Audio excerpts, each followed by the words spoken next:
All right, Antonia, I would like to thank you for doing this interview with me. And I would like to thank you for doing this interview with me. And I greatly appreciate it. So, my first question for you is, why did you attend the HBCU? I attended the HBCU because they're traditionally rich in culture for African Americans, and being a young African American female made me want to know more about my culture, and you won't get that experience anywhere but in HBCU. Okay, so you think even if you decide to go to PWI, I feel like it's not the same because a lot of teachers here, they know it's HBCU, they realize that it's a certain culture, it's a certain traditional idea that HBCUs have that PWIs don't.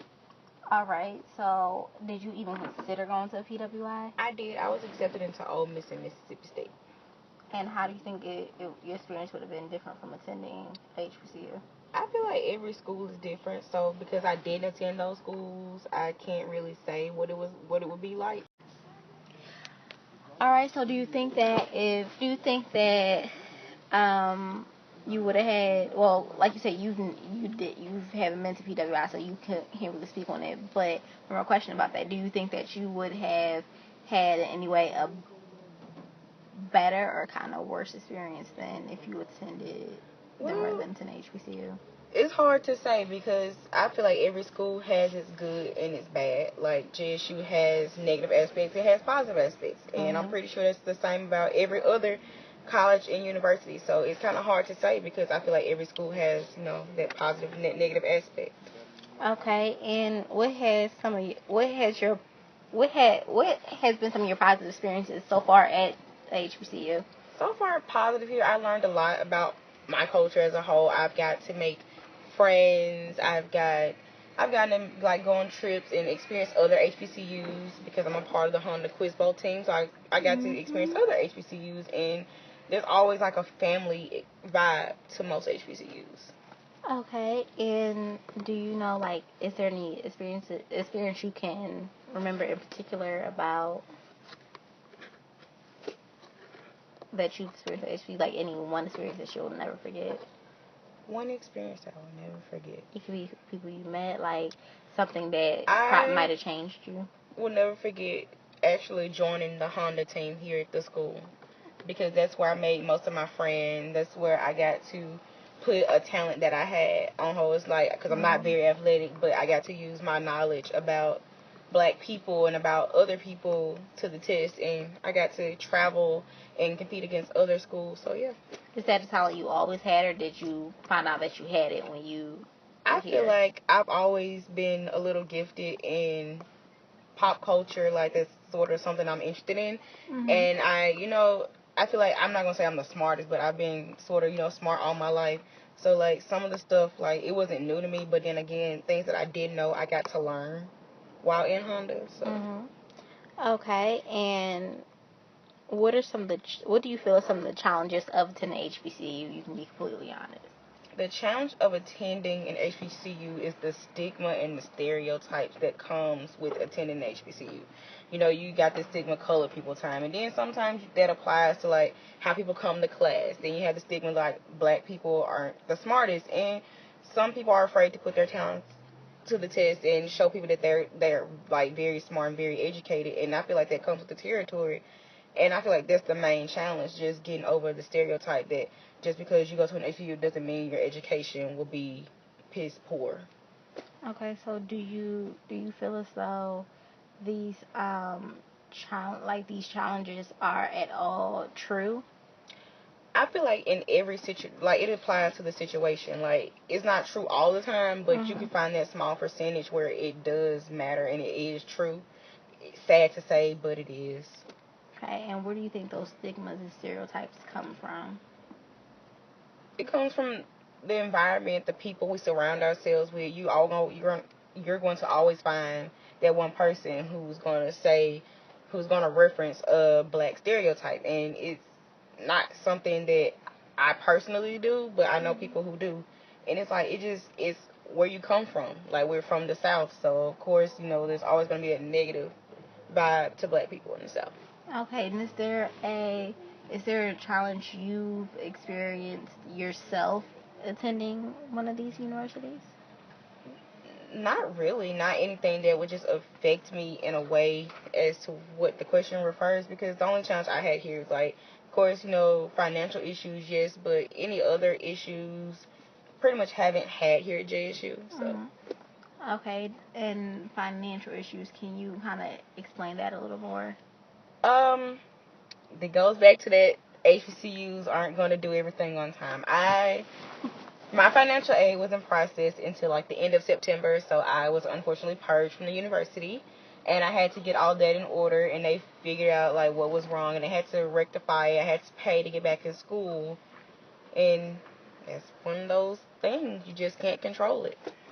Okay, and do you think that's, because I know some people think like when it comes to the financial aid aspect of HBCUs, the money aspect, that's specifically at HBCUs. Do you feel like that's that can be anywhere? It really can be anywhere, because it's not just financial aid. It's sometimes the people who work in the office. Like, it's not always on the just office as a whole. Sometimes you have those few individual people who don't want to work, who don't want to do their job. Because I've experienced it going to financial aid office, sending me to different counselors that's like not my own because mine isn't there, and people like, well, I will pass on the message, and the message doesn't get passed on. I feel like that's just like human nature. Like, everyone is not reliable all of the time. Do you think that plays a role in them of the university not being organized? I feel like it is, because usually, you're supposed to hire the best people to do the best work. And sometimes when you hire people, they get complacent, and then they don't want to work. They don't want to do their job. And sometimes the students have to suffer because of that aspect. Mm-hmm. All right. So my next question for you is, do you think that the lack of media coverage on the HBCU experience has influenced people's perceptions of these institutions? I feel like it has, in a way, because, it's like the era that we live in, we're so we're so reliant upon what we see on Instagram and Facebook and Twitter and Snapchat. And I feel like that will, play a role into how we view ourselves in other universities, because we go by what we see, but, what we see might not be the full picture. Mm-hmm. So what images have you seen in the news towards HBCUs that might not be the full picture?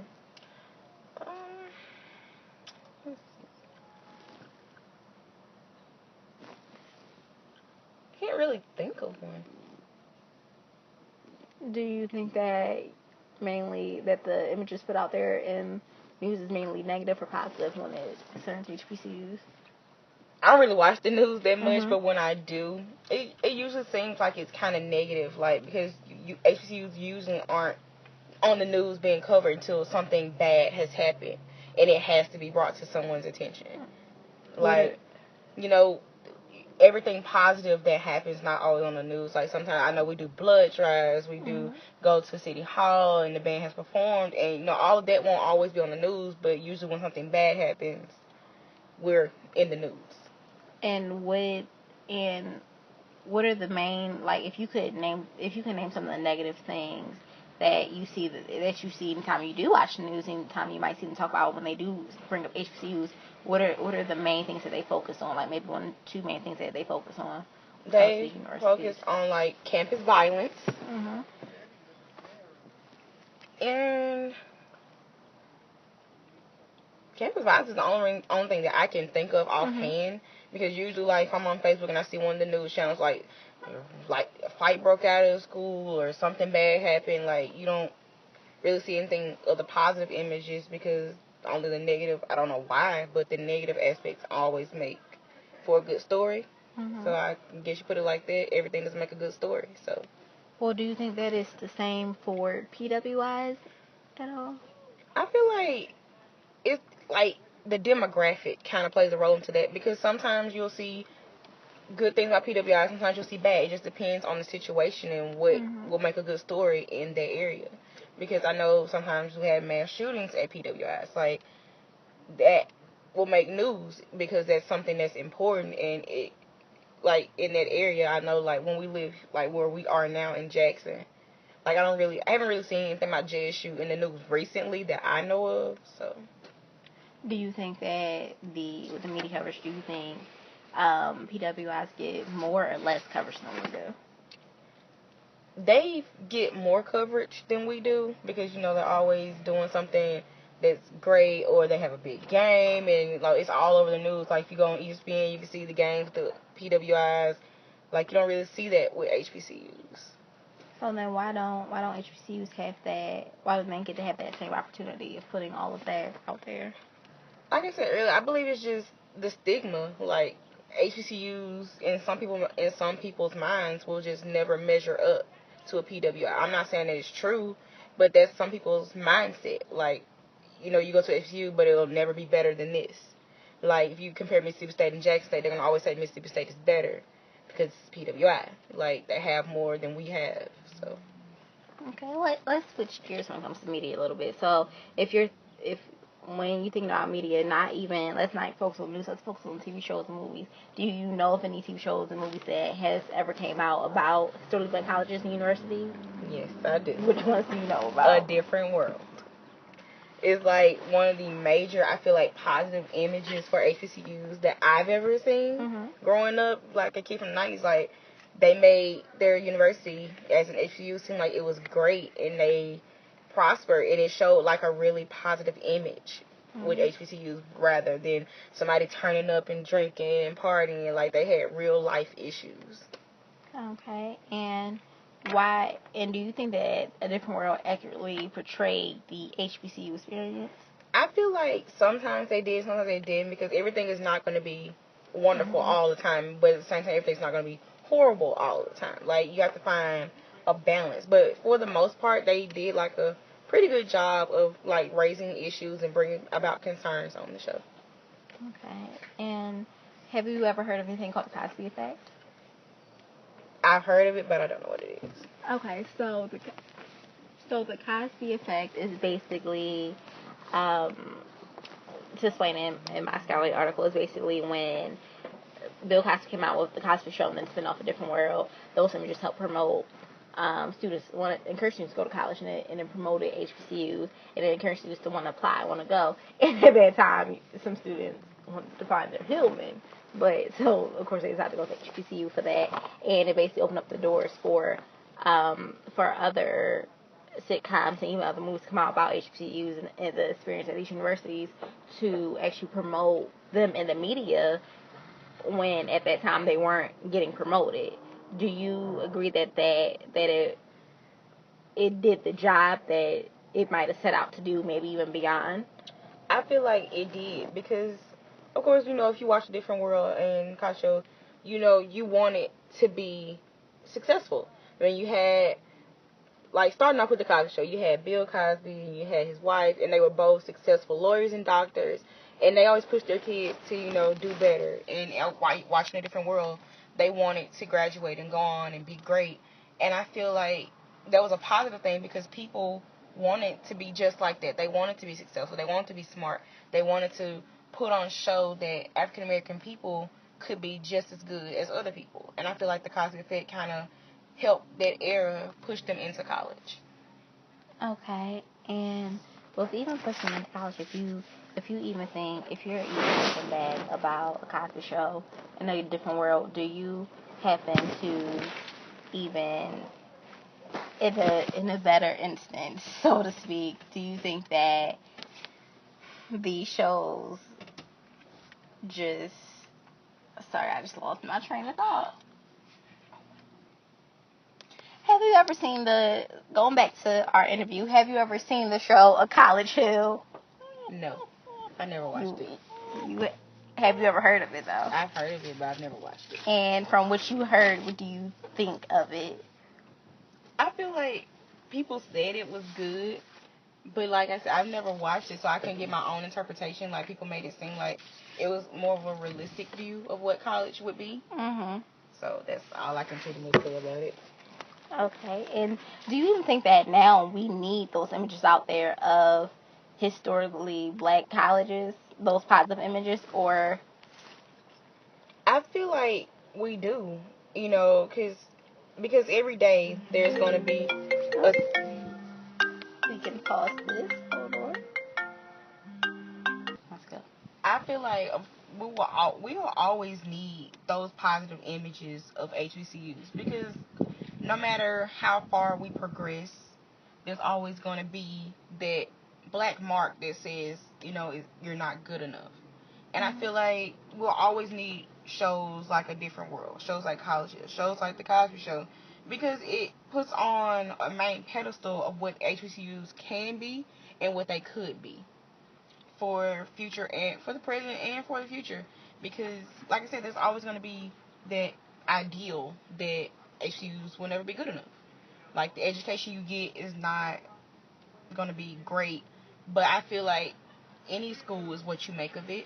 Mm-hmm. But as long as we keep those positive images and pushing young African Americans to want to go to school, to want to be successful, to want more for themselves than, more than what your parents just like, graduate high school, that's good enough. No, go to college.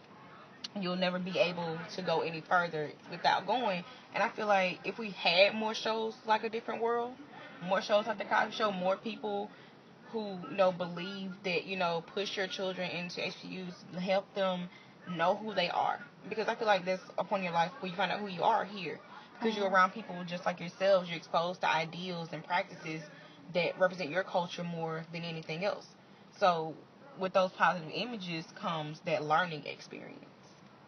All right. And do you happen to, like, well, I know you just said that you brought a point and was like basically the people think that the education will never be necessarily good enough. And I know you said that comes from a lot of stigmas, but if you dig down deep into the root, what is it about HBCUs and their education that outsiders looking in think that it's not good enough? And who's the ones thinking this?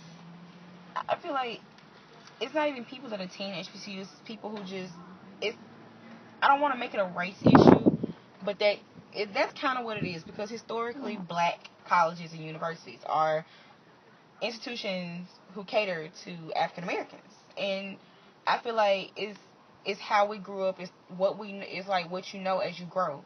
Like, you are exposed to certain things growing up. Like, race wise, there's always going to be a gray area where you'll never be able to agree upon anything.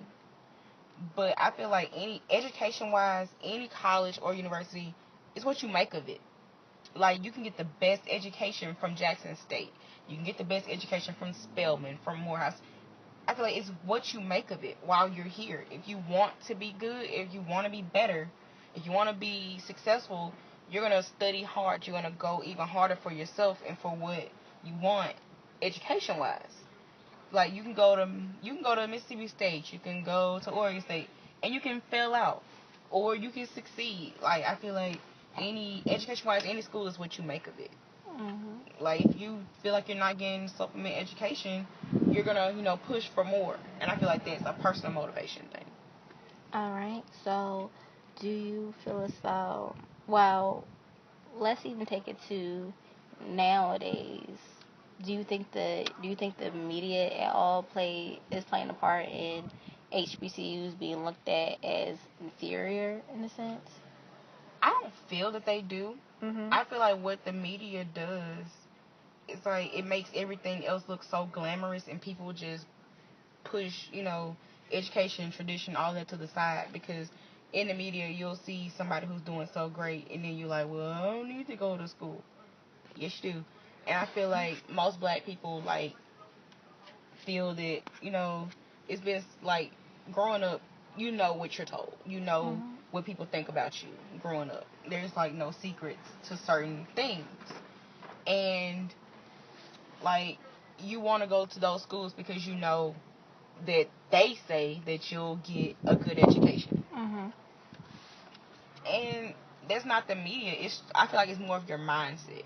Like, my mom talked to me, like, it wasn't about, let me look online and see what school's better. No, like, you need to pick a school for yourself that you feel is a good fit for you, not what does, like, mainstream media think is good for you. Wait. You continue.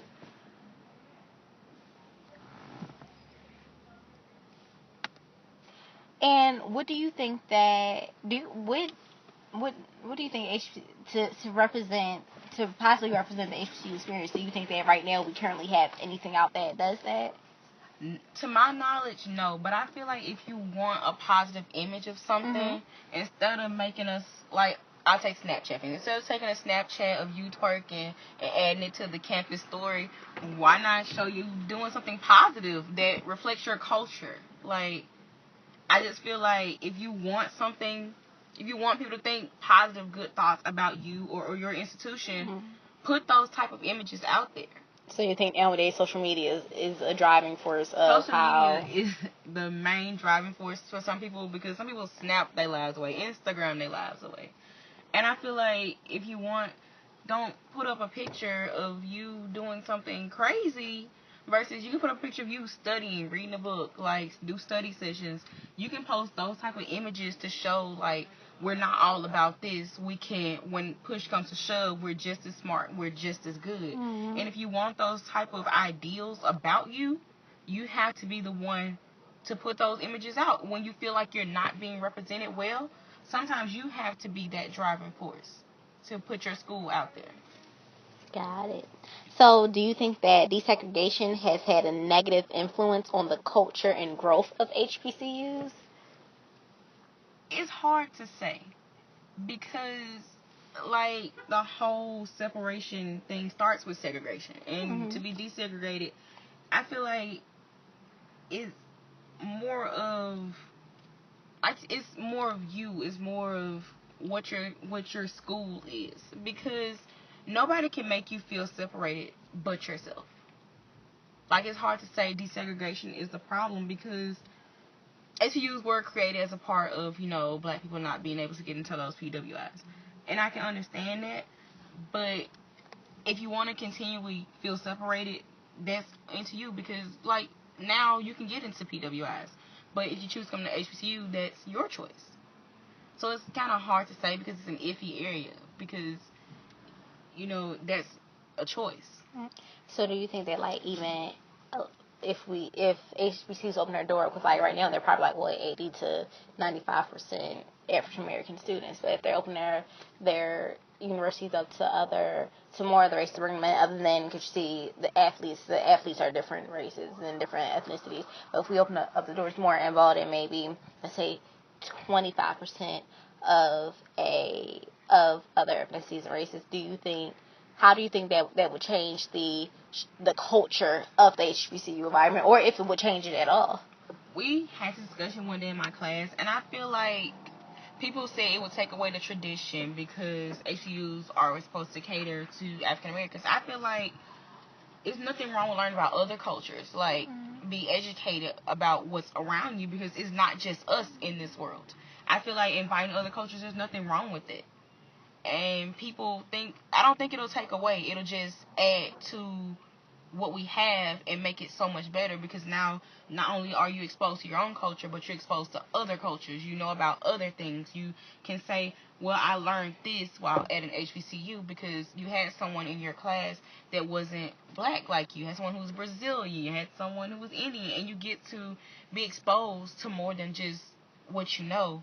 You get to learn more. And I feel like that's part of growth in HBCUs, because there's nothing wrong with growth and change. You need those two things in order to build your institution up to a higher level. Okay, so if they open their doors if they desegregate, open their doors, can they even still remain at HBCU? I feel like you can, as long as you remain true to those original ideals that made you open the doors in the first place.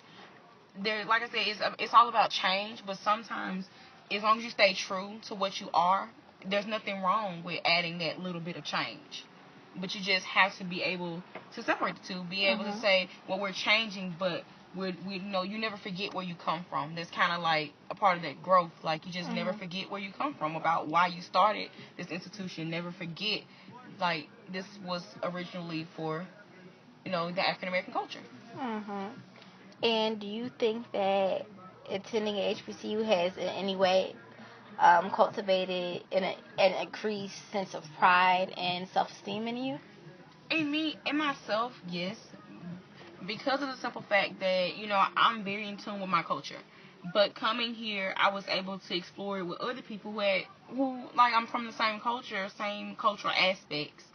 But we know it helped my self esteem because I came here to compete with people who are just like me. Like I'm from the Mississippi Delta, so I come here. I'm like my best friend is from Chicago, well not Chicago, but East St. Louis, and like we're like the best of friends, and we got to intellectualize on a certain level, and I feel like that's a part of the culture thing because we're, as different as we are, we're still the same. Mhm. Okay, so then if we take a look at, um, so to speak, increasing the sense of pride and self-esteem, do you think you would consider that could have happened just anywhere, or do you think, knowing that you said that you kind of already about your culture, and that in being here you kind of played on your self-esteem and everything, do you think that you were able to notice and learn more about you and what's going on necessarily in the outside world now, that what you see in the media, what you see on the news, and things that's going on in the world now? Does is anyway being here at HBCU make you look at things differently now?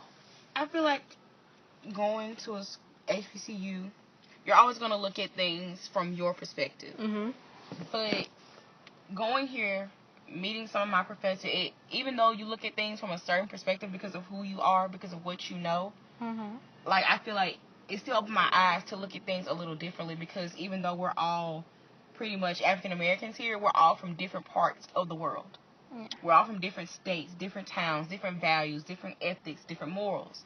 And it helps you look at things different because not only are you the same, but there's also that difference in you that makes you like different from someone else. Like you won't look at a situation the same as someone else. You get to say, well, I feel, even though I know this, I think this about it, and your friend can say, well, I think this about it. And I feel like coming here, meeting people from just around the world who share your same values as far as your culture, but can also think differently on an intellectual level, and it helps you look at things different because now you have a different argument being put on the table, but it has some of the same base points. Okay. Do you think historically black colleges and universities are relevant today? What? Do you think HBCUs are still relevant today? They are, because, I'm being a part of the Honda Quiz Bowl team. I got to see and visit other historically black colleges and universities, and like it's. Say your question again. Well, why do you think that there's still a need for these universities in today's society? There's still a need because I feel like you get that sense of pride as an African American, knowing that you're going to a college that holds your values true to not only you but your whole institution. Like there's a certain pride that goes into that because now you're knowing like this college was built upon the ideas that you could be just as good. You can compete on a global level just like anyone else. And I feel like HBCUs instill that pride into young African Americans because it's all your self-esteem, because you're here at this level, at this school, at this type of background. You're reminded that you're good, you're better, you can be great. And I feel like that comes from being around people who have the same ideals and culture as you. Yep. But knowing when HBCUs first came out, knowing what their mission was and why they were started and founded, why in today's society, when you can go anywhere you want to school, should we even continue to have HBCUs?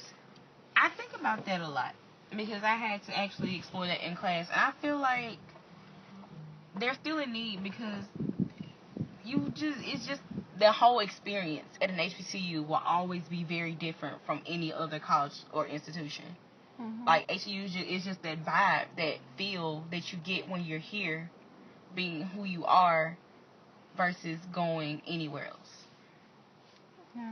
And for you, is there any place else you would have rather been? I don't know. Like I've been here 3 years, and Jack State is kind of stuck on me. Like at first, like I was like it was a lot of places I could have been, but in my 3 years, I've gained a lot of insight. I've learned a lot about myself. I learned a lot about people, and I can't imagine just going anywhere else besides my HBCU. Mm-hmm. So it's kind of hard to say. Well, 10, 15, even 25 years in line, or even if one day you decide to have your own children, do you think that they'll still be needed then, even? I feel like they will, because even though we're in an ever-changing world, Mm-hmm. some things still remain the same. Will always be needed because of the fact that when things remain the same, you can sometimes get complacent. Mm-hmm. And there's no better place to learn about yourself than at HBCU. All right. Well, thank you for this interview, and it was nice to talk to you. Do you have anything you would like to add? No, ma'am. Anything you need me to clarify? No, ma'am. Well, it was a pleasure interviewing you, and again, I thank you.